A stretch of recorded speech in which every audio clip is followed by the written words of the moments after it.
Last time we left off when Android 17 accepts Professor Paparoni's proposal on joining forces. We now enter Chapter 7 of Dragon Ball Kakumei, The Mind's Door. A month had passed after everyone left for their training journey. Okay, we see you, Gohan. My guy is dripped out from head to toe. Jiren and Dispo got that shit on as well.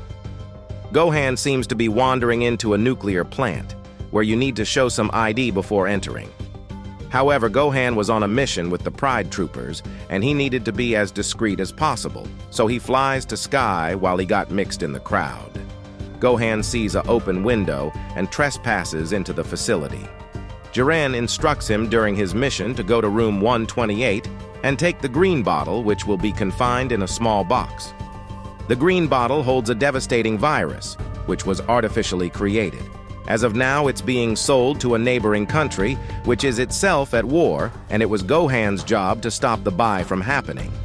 As Gohan walks towards room 128, he feels intense pressure as whole continent's fate rests upon his actions.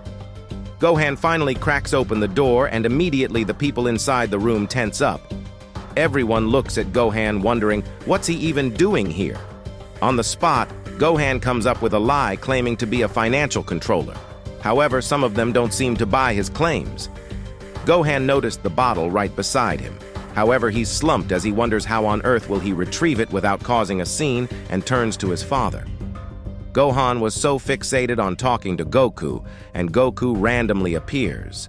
Of course, in reality, it was just Goku's shadow inside Gohan's mind. Goku's advice to Gohan was to evaluate the power of his opponents and to defeat the strongest first, so that the others would leave out of fear, leaving the bottle behind. Well, that's a typical Goku answer. What more could you expect?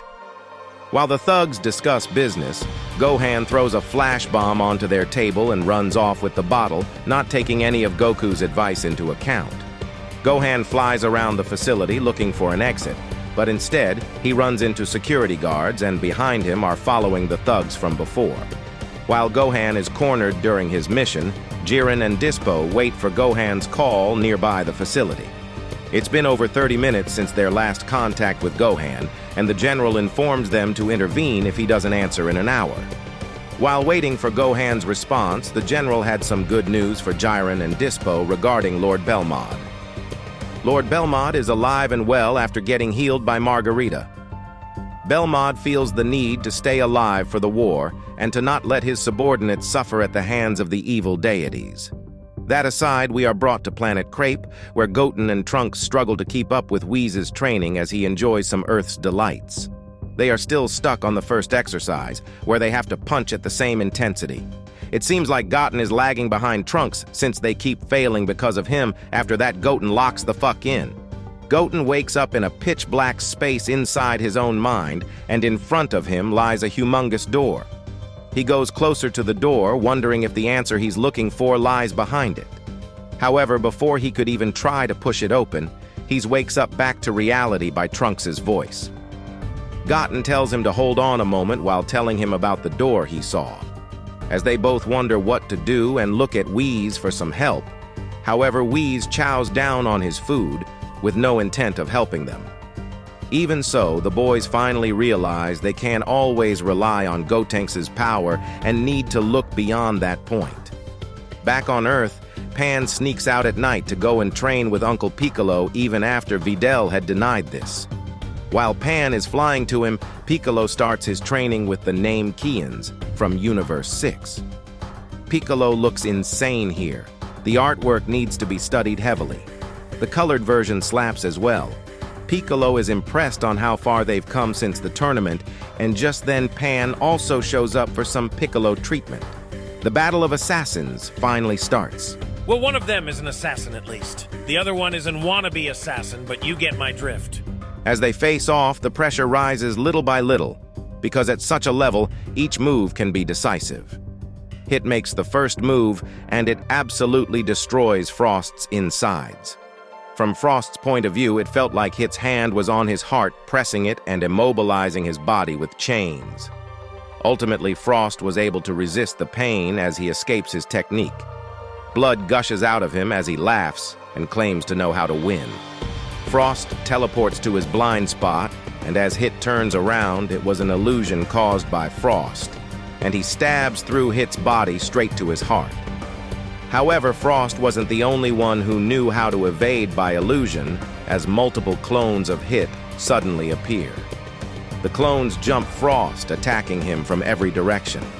Thinking he had dodged all of the attacks, the pain of losing his leg was delayed to the adrenaline pumping in his body as he starts to lose consciousness. The battle was over, leaving Hit the victor. Vegeta continues training the Saiyan soldiers, this time without using his transformation. He tries to teach them the difference between going headlong and deliberately creating an opening for a counterattack. As he sees everyone is tuckered out, he gives them a 10-minute break and flies away, while leaving one of the soldiers thanks Vegeta. And even if there aren't many of them training with him, seeing his people train hard fills Vegeta with pride. Vegeta is going around to every group checking on their progress. It seems Caulifla is in good hands with Admiral Ruba. And even though she is stronger than him, Admiral Ruba has way more experience and knowledge. They greet each other and Vegeta demands to be called Mr. Vegeta. Ruba didn't like Vegeta's humor, and Vegeta leaves the scene to the next stop. Admiral Fennel is handling two legendary Super Saiyans at once and tells Broly to overcome his berserkness. He needs to deal with it head-on instead of repressing it. Kale's problem was her confidence. She refused to believe in her own reasoning, and that was her biggest obstacle. Cabba was being instructed by Admiral Lariak, who was advising Cabba to not let your emotions run wild during battle and to use logic, patience, and bravery to its fullest potential. Vegeta pulls Cabba to the side as he has something to tell him. Later at night at the old ruins planet Sadala, Vegeta had asked Cabba, Caulifla, Kale, and Broly to meet up. Vegeta's brief statement where he addresses he was visiting every group today.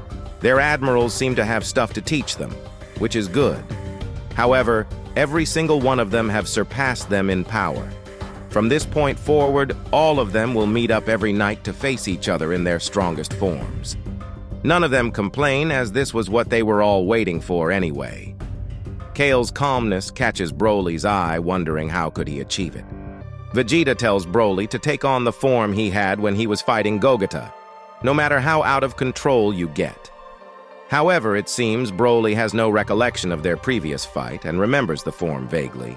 Vegeta orders Kale to be his teacher and that his Super Saiyan form will be enough for now. All of them tense up when Broly starts to power up. Just look at this guy. Absolutely crazy, and people still think Jiren beats this guy, who was going toe-to-toe with Gogeta. Broly finally turns into Super Saiyan intentionally without losing himself, and then... And that's that for Chapter 7. Hope you guys enjoyed. Leave a like and subscribe.